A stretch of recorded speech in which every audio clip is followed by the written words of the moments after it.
بسم اللہ الرحمن الرحیم۔ 1 منٹ کا مدرسہ، سبق نمبر 21۔ نحمدہ ونصلی علی رسولہ الکریم۔ نمبر 1، ترجمہ نماز۔ یوم الدین یعنی روز جزا۔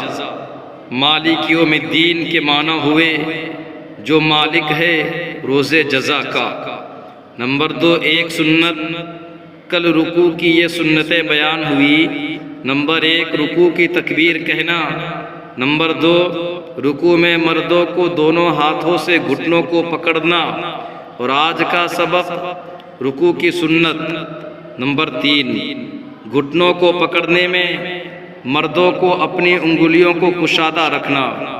نمبر 3، ایک کبیرہ گناہ، بڑے بڑے گناہ جن پر سخت عذاب کی وعیدیں آئی ہیں، ان میں سے ایک گناہ ہے کسی دنیاوی رنج سے اپنے مسلمان بھائی سے 3 دن سے زیادہ بولنا چھوڑ دینا۔ نمبر 4، گناہ کے نقصانات۔ گناہوں کا ایک نقصان یہ ہے کہ گناہ کرنے سے اللہ تعالیٰ کی عظمت دل سے نکل جاتی ہے۔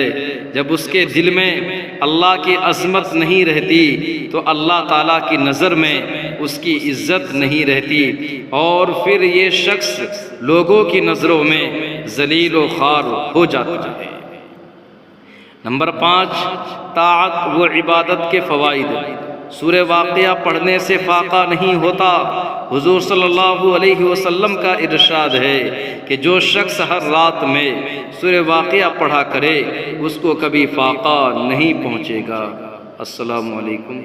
اللہ تبارک و تعالی ہم سب کو ان سبھی باتوں پر عمل کرنے کی توفیق عطا فرمائے۔